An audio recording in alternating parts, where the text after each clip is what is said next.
So look, my ex-husband Darius, he's sitting in a medium security facility up in Cumberland right now. Probably eating some dry-ass turkey loaf. He got 3 years for what he did.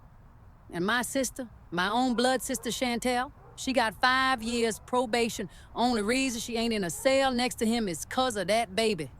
My parents, Chile, they had to refinance their house in Fort Washington, the one they've been in for 30 years, just to pay me back. And all of it, every last bit of this mess, started 'cause I did something my gut told me not to do. I gave my sister a job. I remember that day so clear, man. It was a Tuesday. I know it was a Tuesday, 'cause that's when we run payroll projections. The sun was hitting my office just right, you know? That real warm afternoon light coming through the big windows of my office building in downtown Silver Spring. I had that corner office on the 10th floor, looking out over everything. My company, Gaines Consulting, I built that from the ground up. I had my big old mahogany desk, the one I bought myself from Crate and Barrel after I landed my first 6-figure contract, and I was just feeling good. You feel me? I was sipping on some lukewarm coffee from the Keurig, looking at numbers that was making sense, and the hum of the servers from the tech room was like a lullaby to me. That was the sound of my money working. And then my phone buzzed. My private line. It was my mama. I almost ain't answer. I knew it was gonna be something, but I did. I said, "Hey, Ma, what's up?" And she started in with that sweet voice she used when she wants something. "Aaliyah, baby, how you doing?" I'm like, "I'm good, Ma, just busy. What's going on?" And she goes, "Well, I was talking to your sister." And soon as she said Chantel's name, my whole body just got tight. My shoulders went up to my ears. See, you gotta understand about me and my sister. Growing up in PG County, we was night and day. I was the one with my head in a book, the one who stayed at home on Friday nights to study. I was the old soul, the responsible one. My folks, they loved it, but they took it for granted. They ain't never had to worry about me. Chantel, though, she was the wild child. The free spirit, that's what they called it. Which was just code for she did whatever the hell she wanted and ain't have to deal with no consequences. She could get caught smoking behind the school, and my daddy would be like, "Oh, she's just experimenting." I'd get a B on a report card, and it was, "Aaliyah, you know you can do better." It was always like that. The only person who really saw me for me was my great-aunt, Aunt Loretta, over in D.C. She was my daddy's aunt, but she was my heart. She ain't have no kids of her own, so she poured everything into me. She'd take me to the museums, buy me books, talk to me like I was a grown person even when I was 10. When she passed, Lord, it broke my heart. But she left me everything she had. It wasn't a fortune, but it was everything to me. It came out to about $150,000 after everything was settled. My parents, they was pressed. They was like, "Aaliyah, you need to put a down payment on a house. That's the smart thing to do." But I had this business plan I've been working on since I was in college at Howard, a consulting firm for small businesses, helping them get their footing. I knew it could work, so I bet on myself. I took Aunt Loretta's money and I poured every dime into Gaines Consulting. The first 2 years, man, I was eating ramen noodles and working 18-hour days, but then it took off, and it really took off. I met Darius at a business mixer. He was smart, charming, worked in logistics. He seemed solid. We got married, and it was good. I brought him into the company as my operations director. He was good at it, too. He streamlined everything. So back to that phone call, my mama on the other end, talking about your sister. She really trying to get her life together. She got some little online business certificate, and she just needs a chance, baby, an entry-level admin job. That's all. And I'm thinking, here we go again. Chantel get in some trouble, run out of money, and the family gotta swoop in and save her. I told my mama, "Ma, I don't know. It's not a good look, family working together like that." But she laid it on thick. The guilt, the whole. "But that's your sister, Aaliyah. God wants us to forgive." Against every single one of my instincts, I said, "Fine. Send me her resume." I put her to work right under Darius. He was the operations director. He could manage her. I figured that was the safest bet. Keep her away from the money, keep her away from the clients. Just have her doing paperwork. And for a minute, I ain't gonna lie, it was working. Chantel was on time every day. She dressed professional. She did the work. She was quiet. Darius couldn't stop talking about how great she was doing. He'd be like, "See, babe, I told you she just needed some structure. She's a natural at this," and they got close. Real close. They'd go to lunch together every day, just the two of them. I'd walk by the break room and they'd be in there laughing, heads together over something on her phone. If I walked in, they'd get quiet real fast. I started feeling like a stranger in my own damn company. I'd come home and Darius would be talking about something funny Chantel said that day. It was Chantel this, Chantel that. I told myself I was tripping, that I was just being a hater because of our past. I mean, this was my husband and my sister. I was supposed to trust them. But you know that little feeling you get in the pit of your stomach? That cold little knot that tells you something ain't right? Yeah, I had that every single day for about 6 months. Then one day, it was a Thursday, I was getting ready to leave. It was late, maybe 7 o'clock. Most everybody was gone. Warren, my head of security, he come to my office. Warren, a good dude, ex-MPD. Been with me since I was working out of a shoebox office in Tacoma Park. He ain't never looked rattled. But when he came to my door that night, his face was gray. He just looked at me and said, "Aaliyah, you need to come with me. You need to see something." And my stomach just dropped to the floor. I ain't say nothing. I just followed him down the hall to the security office. It was this little windowless room, smelled like stale coffee and Windex. All the monitors was glowing. He sat down and pulled up the footage from the back hallway, near the server room, from the night before. He hit play, and there they was, my husband and my sister. At first, they was just talking. Then he leaned in and kissed her, and it wasn't no little peck, you hear me? They was going at it. Right there against the wall of the business I built with my great-aunt's inheritance. He had her pushed up against the drywall, and she had her arms wrapped around his neck. I just stood there. I couldn't breathe. It was like all the air got sucked out the room. My ears was ringing. My ears. Warren, he just sat there, ain't say a word. He just slowly turned his head and looked at me. I couldn't even form words. I just pointed at the screen and finally choked out, "Save it. Save all of it." I drove home that night in a daze. I don't even remember the drive down Georgia Avenue.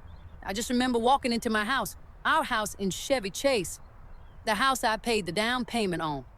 And he was in the kitchen humming, making dinner. He smiled at me. "Hey, baby, how was your day?" And I just snapped. I said, "How was my day?" "How was your day, Darius? Did you have a productive day at the office?" He looked confused. "Yeah, it was fine. We landed that new account." I just looked at him. I said, "You are a bold-faced liar." He started getting defensive. "What are you talking about, Aaliyah?" I'm like, "Don't you even play with me. I saw you. I saw you and Chantel in the back hallway." His whole face just fell. All the color drained out of it. He started stuttering. What? "No, baby, you must be mistaken." I just held up my hand. I said, Don't you dare lie to my face right now. I have you on camera. You're fired, Darius, both of you. Get your stuff and get out of my company, and get your stuff and get out of my house." He just stood there stunned. "Chantel, too? You can't fire your own sister?" And I just laughed. It was a crazy sound, man. I said, "Watch me." The next morning, I had Warren escort both of them out the building. It was the most humiliating, awful day of my life. My employees was all staring. I felt like I was going to throw up, but I held my head up. I had to. But what happened next was just... I had no idea that betrayal could have so many layers. I thought that was the worst of it. I was so wrong. A couple days later, my mama called me, screaming, "Aaliyah, what did you do? How could you fire your sister? She needs this job." I'm like, "Ma, are you serious right now? Did Darius tell you what happened?" She goes, "He told me you're overreacting, that you saw them hugging and blew it all up." I hung up the phone. I couldn't even talk to her. Then she called back and called back. Finally, she said, You need to come over here. We need to talk about this as a family. So I went. Like a fool, I went over to my parents' house. As soon as I walked in, I knew it was a setup, a whole ambush. My daddy was sitting in his recliner with his arms crossed, looking at me like I was a stranger. My mama was on the couch wringing her hands, and on the other couch was Darius and Chantel, sitting right next to each other. Chantel had this little smirk on her face. I said, "What is this?" My daddy goes, "Aaliyah, you're tearing this family apart. You need to fix this. Give them their jobs back." I looked at him like he was crazy. I said, "Are you out of your mind? He had an affair with her in my office." And that's when Chantel spoke up. Her voice was all sweet and quiet. She said, "It's not like that, Aaliyah. We have real feelings for each other. And, well, there's something else." She looked at Darius and he nodded. Then she looked at me and she said, "I'm pregnant." The room got real quiet. I felt that cold knot in my stomach twist into a knife. I looked at Darius. His eyes were on the floor. I looked at my mama. She was looking at Chantel with these big, sad, puppy eyes. My daddy was just staring at me, his face hard as a rock. I finally said, "And you think this makes it better? You think this is a reason for me to just, what? Forgive and forget?" And my daddy, my own father, he said, "This is your sister, and that's your husband. This is a baby coming into the family. You will not throw them out on the street. You will give them their jobs back and you will support them." I just stared at him. I couldn't believe what I was hearing. Support them? I said, "I'm filing for divorce. And they are not stepping foot in my company ever again." That's when Darius finally spoke. He said, "You can't do that, Aaliyah. We'll sue you." I laughed again. That crazy laugh. "Sue me for what? For firing you for cause?" And he said, "For wrongful termination and emotional distress." Chantel chimed in, "Yeah, you created a hostile work environment. You were always jealous of me." And then I knew. I saw it all clear as day. This wasn't just some messy affair. This was coordinated. They had this whole thing planned out. They thought they could just roll over me. They thought, because they was family, I'd just take it. They thought wrong. I walked out of that house, and I ain't say another word. The first call I made was to a lawyer, and not just any lawyer. I Googled best, most ruthless divorce and business litigation attorney in the DMV. And one name kept coming up, Franklin Hodge. I called his office in D.C. the next morning. His assistant told me he had a 6-month waiting list. I said, "I don't care. Tell him my husband, who is also my employee, had an affair with my sister, who is also my employee, got her pregnant, and now the whole family is threatening to sue me for firing them." She said, "Hold on one moment." 2 minutes later, a deep voice came on the line. "Mr. Hodge," he said, "Miss Gaines. Be in my office at 4 p.m. Bring everything you have." His office was in one of them fancy buildings on K Street, all glass and chrome. He was this older black man, immaculately dressed. Looked like he could have been a college professor. But when he looked at you, his eyes, man, they was like lasers. They saw right through you. I sat there for 2 hours and I told him everything, from the time I hired her to the security footage, to the ambush at my parents' house. I was crying by the end of it. I was just so tired, so broken. He just sat there listening. He ain't interrupt me once. When I was done, he just steepled his fingers and looked at me. He said, "Ms. Gaines, first, we file for divorce on the grounds of adultery. That's simple. Second, we file a restraining order to keep them away from your place of business. Also simple. But this lawsuit they're threatening, that's a bluff, but it's a nasty one. We need to get ahead of it." He leaned forward. He said, "They think you're emotional. They think you're a victim. We are going to let them keep thinking that. While they're planning their little sob story, you and I are going to do a deep dive into the company's financials for the last year. Every invoice, every expense report, every wire transfer that Darius and Chantel had access to." He said, "People like this, they're never just messy. They're greedy. I bet you my retainer fee they've been stealing from you. His retainer was $20,000. I wrote the check without even blinking, and from that day on, my life was just paper.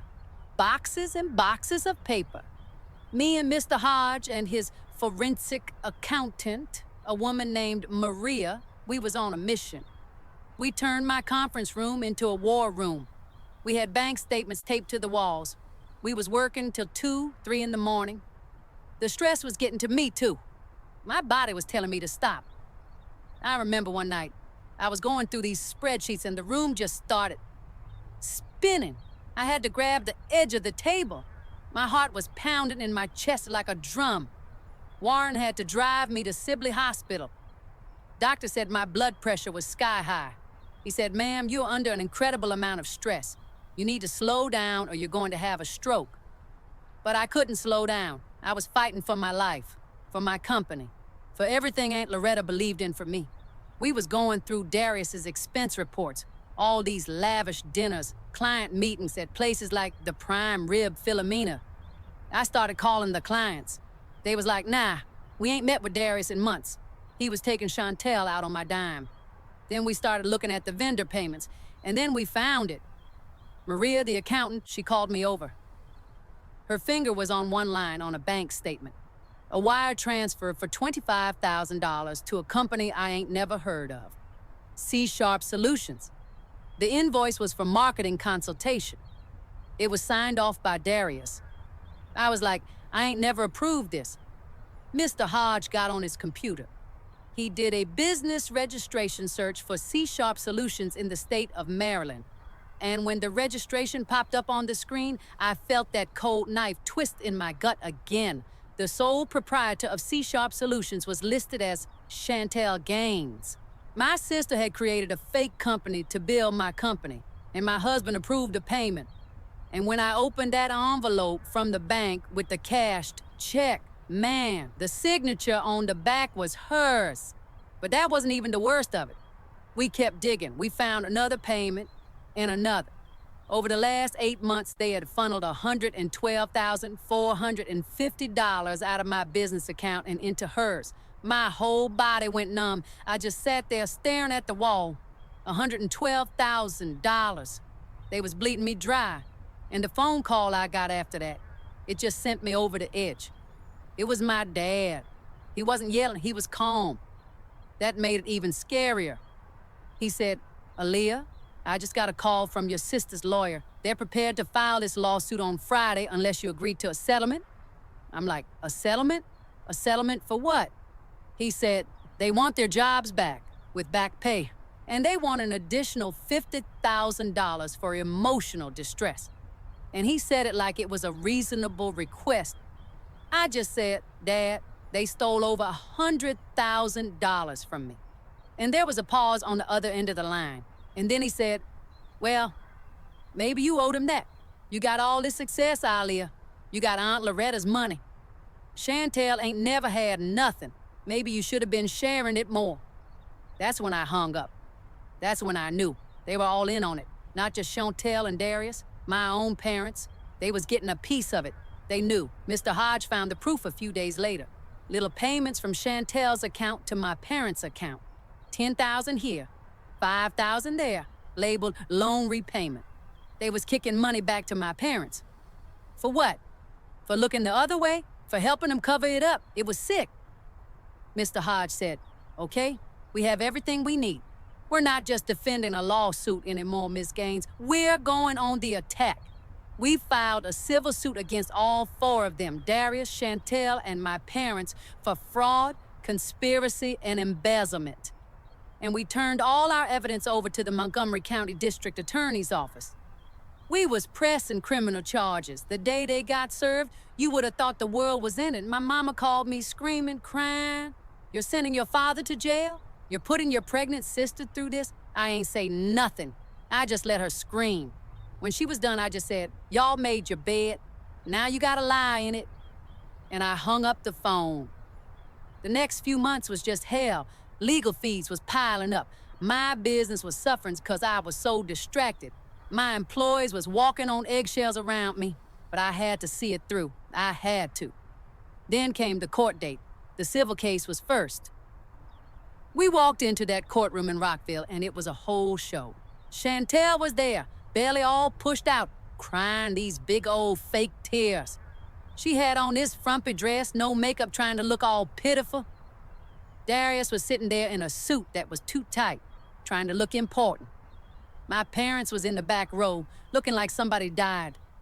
Their lawyer got up and told this whole story about how I was this jealous, vindictive monster. How I was threatened by my sister's talent and my husband's ambition. How I concocted this whole story to ruin them. Chantel got on the stand and put on an Oscar-worthy performance. She was talking about her difficult childhood, how I always had it easy, how I was always looking down on her. My own mama got on the stand and lied right to the judge's face. Said she ain't know nothing about no money. Said I was unstable. For a second, I really thought, shoot, they might actually win this thing. 'Cause they was family, and they was telling a story that made people feel sorry for them. But then it was Mr. Hodges' turn, and he came with the receipts. He ain't raise his voice. He ain't get emotional. He was just cold, hard facts. He put the bank statements up on the big projector screen for the whole court to see. The money going out of my account and the money going right into Chantel's. He put up the forged invoices from C-Sharp Solutions. He put up the emails between Darius and Chantel where they was talking about getting what they deserve. Then he saved the best for last. He played the security footage. The whole courtroom was silent, just the hum of the projector. And up on that screen for God and everybody to see was my husband and my sister getting it on in my hallway. Chantel's lawyer was objecting, saying it was irrelevant. And Mr.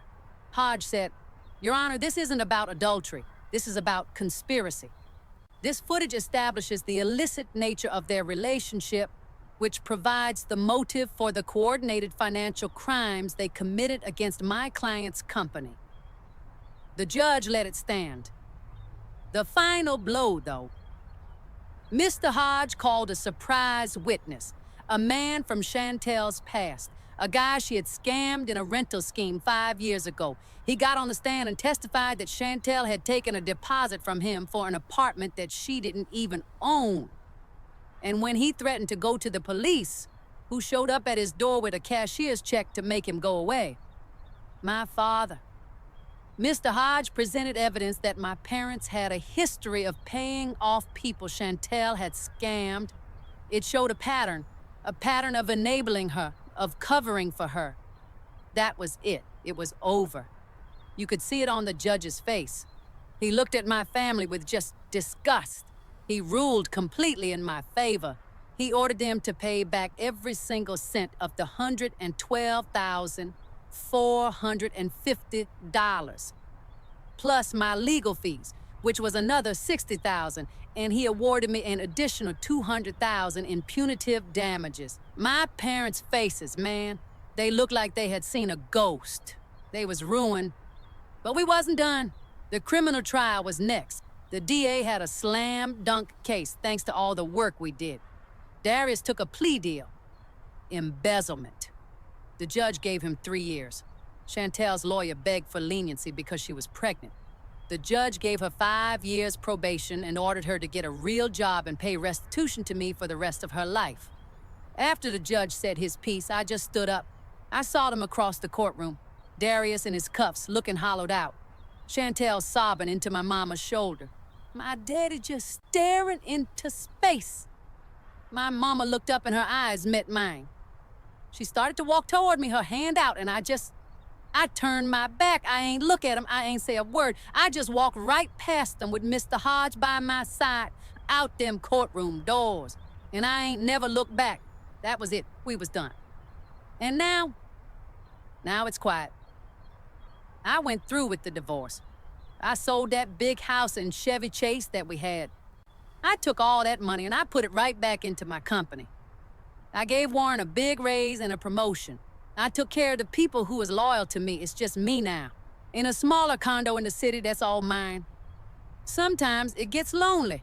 I ain't gonna lie. I lost my whole family in one shot. Some nights I lay up and I think about how it all went so wrong. But then I wake up in the morning and I walk into my office and I look out over the city and I feel peace.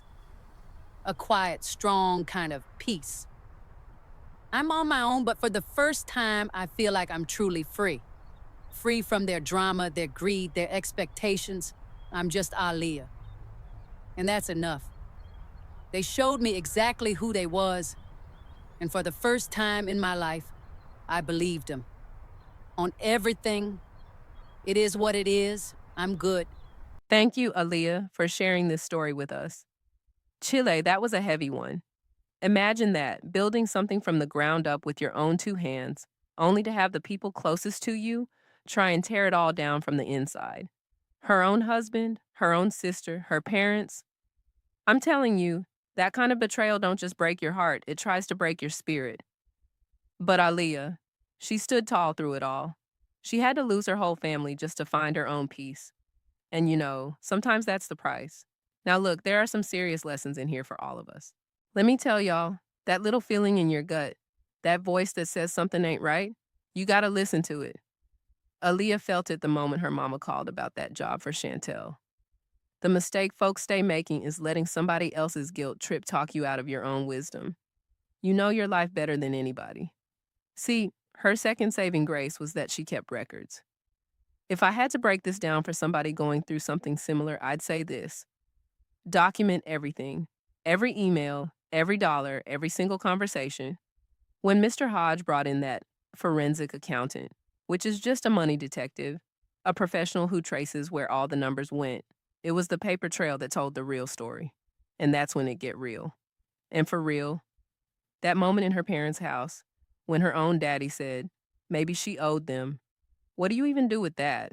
Here the rule to remember: don't let nobody, not even your own blood, make you the villain in a story where they, the ones who wronged you. Honestly, Aaliyah walked away from that mess with her head held high, and she found a peace that money can't buy.